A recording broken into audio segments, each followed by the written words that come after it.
I'm Chris. I'm a manager with End Homelessness Winnipeg and co-chair of Kíkinanaw, a strategy to support unsheltered Winnipeggers. Winnipeg is experiencing an escalating housing emergency. Temporary encampments and unsheltered homelessness are the most visible symptoms of this crisis.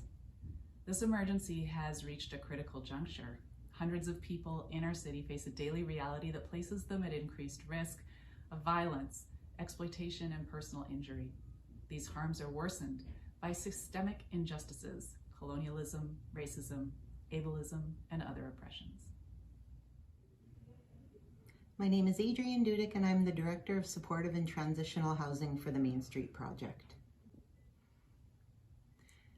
The COVID-19 pandemic closed many services people experiencing unsheltered homelessness who relied on food, hygiene, community, and daily needs, while at the same time deepen the risks that those same people faced. While unsheltered homelessness and encampments are perhaps the most visible form of homelessness, there is relatively limited data on their reasons for sleeping unsheltered or in encampments, or best practices in responding to and supporting people living roughly. Hello, my name is Jacob Kaufman. I'm a peer advocate at Main Street Project in Winnipeg, Manitoba. People living in sheltered or encampments endure a daily violation of their human rights to housing. People experiencing unsheltered homelessness may live in encampments where one or more people live who are sleeping rough, using tents or constructed temporary shelters. Encampments can occur in parks, forests, or along roadways and riverbanks. They will pop up anywhere. And we have to understand that individuals or groups may also be living in shelters in boarded up buildings or in their vehicles. In May 2019, the City of Winnipeg issued a request for proposals for, quote, collection and disposal of bulky waste found in temporary homeless shelters, end quote. This received significant attention from local media and community members, sparking discussion and controversy on perceptions of homelessness and the right to housing. Shortly after this RFP was made public, End Homelessness Winnipeg facilitated a gathering of community stakeholders to share ideas on how to support people experiencing unsheltered homelessness. Participants highlighted the important work of local street outreach teams and identified a number of opportunities, including working with the city to redirect concerns regarding encampments to outreach workers, educating people on the reality of people experiencing unsheltered homelessness, and increasing access to a range of low-income housing options. In late June, the City of Winnipeg canceled its RFP and committed to working with community stakeholders and people with lived experience to develop a strategy for addressing unsheltered homelessness and encampments. From this meeting, the strategy to support unsheltered Winnipeggers was created, engaging city officials, first responders, community outreach workers, and people with lived experience to work collaboratively on interim responses and longer-term strategies that connect individuals who are unsheltered with our community and advance their right to housing. Bringing these stakeholders to a shared table to co-create strategies was not easy. Groups came with very different life experiences and levels of access to capital, social, political, and economic resources. There was a deep mistrust and long histories of conflict between many participants. Some of that mistrust lingers today, as our collective work does not erase generations of colonial oppression or lived experiences of betrayed trust. By centering values everyone proclaimed to share, such as basic human rights and life safety, the process marched forward. One of the first steps was to implement an interim strategy that would make trained peer and outreach workers, rather than police, the first point of contact for calls to the city's 311 line concerning encampments. In January 2020, the strategy group was gifted the name Kíkinanaw by Elder Belinda Vandenbroek. The name can be translated as "This is our home here" from Cree.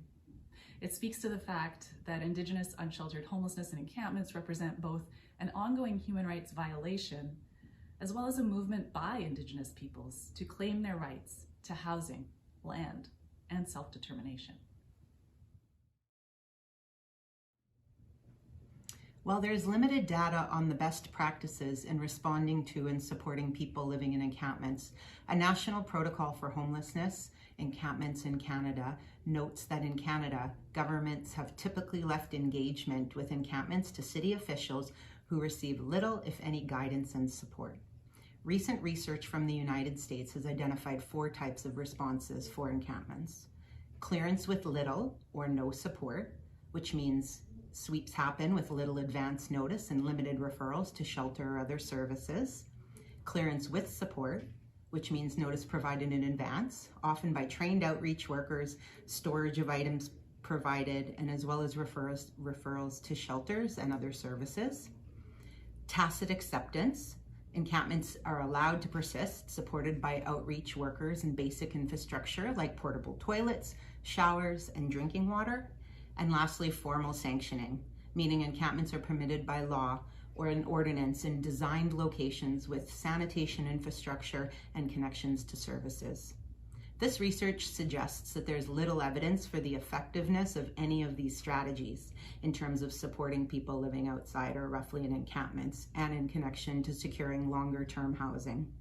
As a result, municipal authorities are often unaware of their legal obligations under international human rights law, leading to a pattern whereby bylaws, police, and zoning policies are deployed to displace people living in encampments, sometimes through forcible evictions that can involve arrests and the destruction of individuals' belongings. Prior to the Kíkinanaw strategy, concerned Winnipeggers encountering an encampment or an individual sleeping unsheltered would sometimes call 311, police, non-emergency, or even 911. These requests were diverted either to the Winnipeg Police Service, WFPS, or to perform wellness checks or to ask the individuals to move, and or to the City of Winnipeg Public Works to remove any materials left behind by an abandoned encampment. As of June 2019, and in partnership with the Kíkinanaw group, this response changed. The City of Winnipeg requested a single point of contact for connecting these types of calls made to 311 or to police with appropriate outreach services. Main Street Project, a local homeless involved agency, proposed to be this first point of contact. Calls that do not indicate an immediate threat to personal or public safety are now diverted to Main Street Project. Main Street Project's outreach team attends the locations identified in the calls to assess the situation and connect the individuals with appropriate supports and services in community, including other specialized outreach services partnered through the Winnipeg Outreach Network.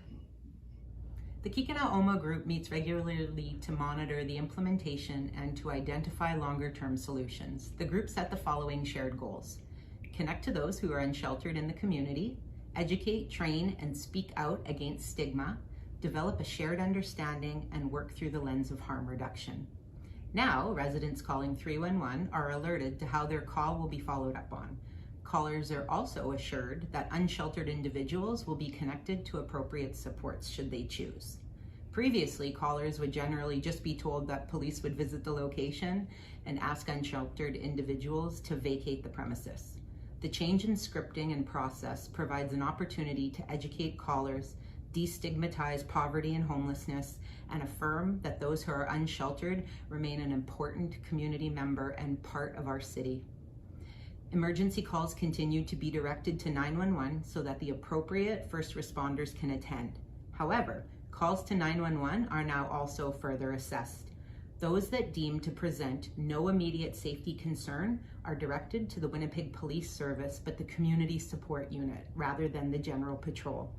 The mandate of the support unit is to proactively identify problems at the community level by liaisoning and interacting with community organizations, residents, and local businesses. Community support units notify Main Street Project of non-emergent 911 calls regarding and specific to encampments. This may be where safety risks are evident, but there's not a safety emergency. Main Street Project works in collaboration with the Community Support Unit and the city to attend the encampment location. When serious or ongoing safety risks are identified at an encampment, the city engages Main Street Project peer and outreach workers to mitigate the risks by engaging with other outreach providers to triage people's specific and self-identified needs, attending the encampment with Winnipeg Fire and Paramedic Service to provide fire education, attending the encampment with the Winnipeg Police Service Community Unit to discuss bylaw and private property implications, but from an educational standpoint, and facilitating mindful cleanups for garbage disposal for people in partnership with the City of Winnipeg and encampment residents themselves. If safety risks escalate to a level where fire and paramedic services indicate that a relocation of shelters is required to avert severe injury and/or death, Main Street Project and peer outreach workers engage with the encampment residents on alternate sheltering options, as well as provide transportation and/or storage needs. They also identify when and if there is a site that has been vacated so that the City of Winnipeg Public Works crews can attend with the assistance from the community support units and/or Main Street Project staff to dispose of any unwanted items left behind.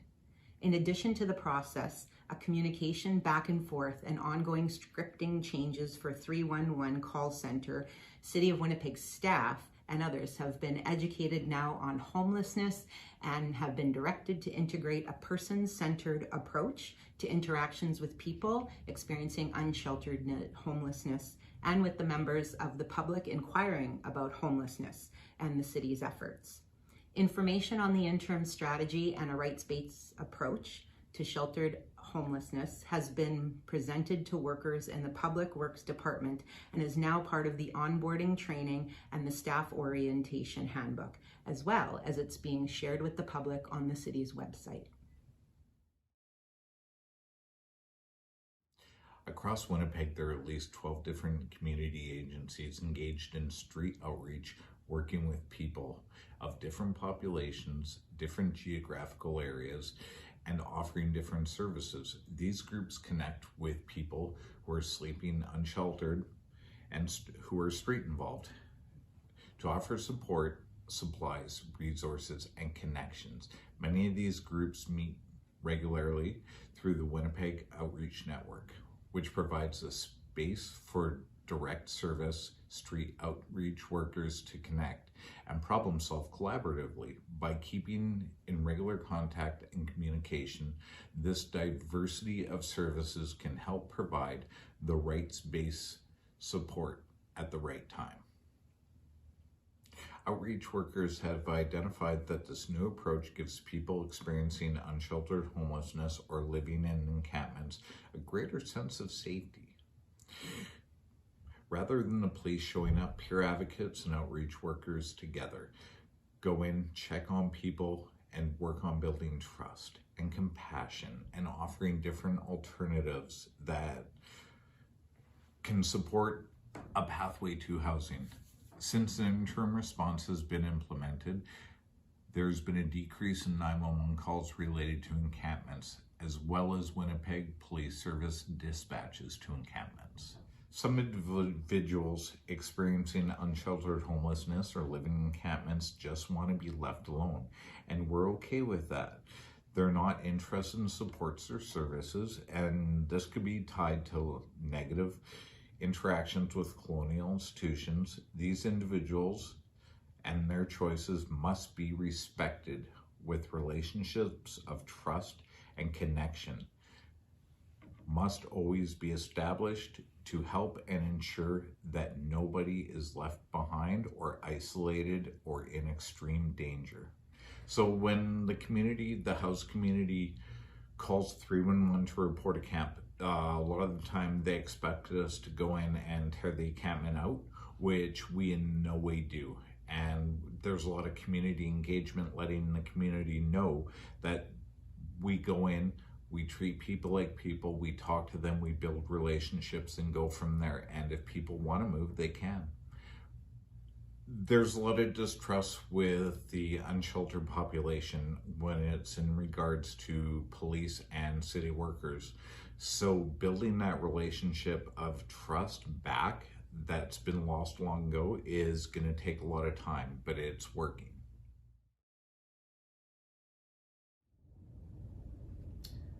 One of the key goals of the Kíkinanaw group was to educate on homelessness and speak out against stigma. Engaging with social and news media has been a crucial part of the strategy. A communication and education working group was struck after Kíkinanaw partners identified a need Firstly, develop shared language and messaging across all partners. Number two, shift public discourse away from stigmatizing concepts of unsheltered homelessness.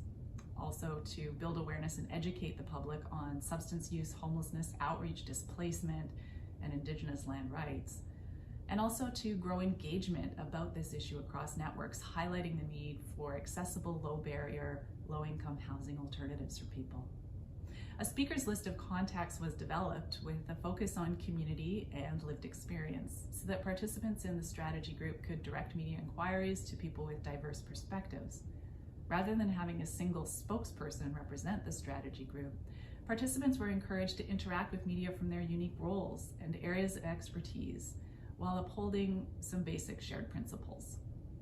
The working group undertook to create a media toolkit for reporting on homelessness, as well as a one-page guide for the public on what to do when encountering someone who may be experiencing unsheltered homelessness.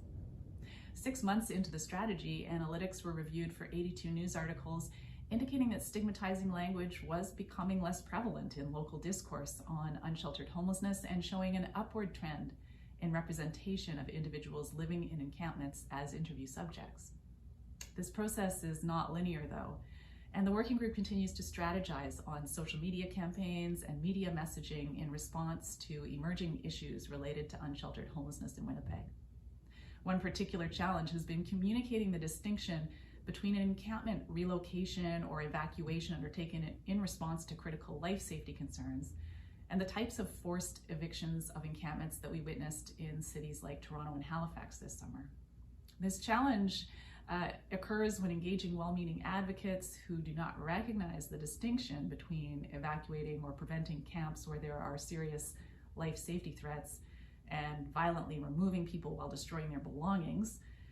In part, this confusion is allowed to spread because strategy group participants are not too willing to pat ourselves on the back for upholding the bare minimum of people's human rights through an imperfect strategy that we're still learning from.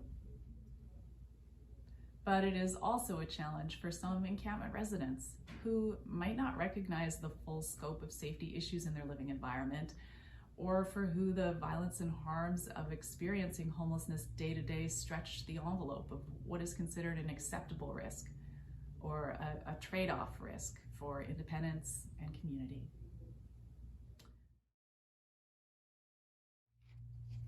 Since this amazing strategy has been in effect since June 2020, we've come up with 6 major recommendations to help address unsheltered homelessness in Winnipeg.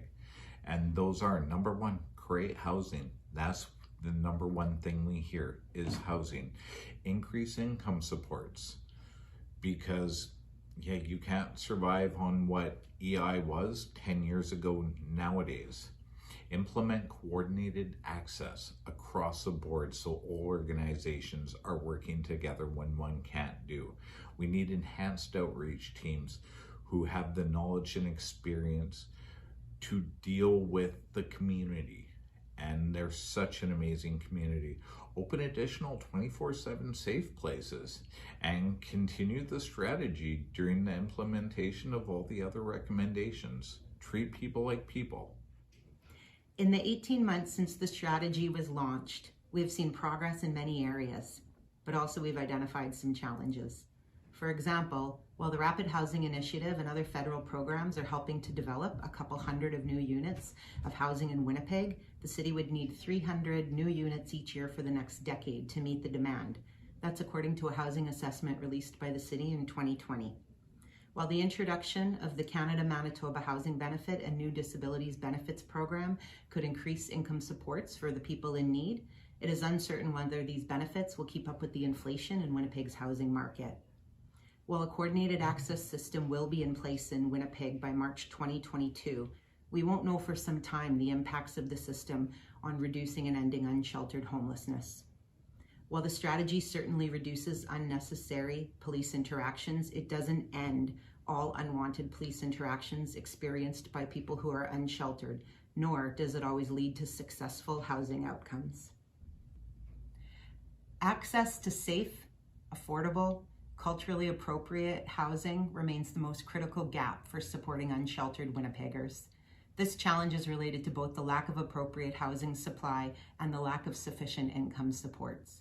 It is the responsibility of all three levels of government to help ensure individuals' basic human rights are met so that we are all able to live in a manner that offers security, peace, and dignity. All citizens have a role to play in holding governments accountable to these human rights obligations. Citizens also have a role to play in connecting fellow residents who are experiencing homelessness with supports needed for claiming the right to housing. So with the COVID-19 pandemic on not only here in Winnipeg, but across the world, has put a bigger impact on homelessness. It's more out in the open because everything is shut down and no one has anywhere to go. So it's more out in the open and it's there. The strategy continues to work towards a rights-based approach, but even 2 years later, there's things that we could do better and we're still learning. Encampments and authority figures like police and local government need to learn how to work together as one. It's going to be a complicated and imperfect process, but it is helping people right now, and we can do better.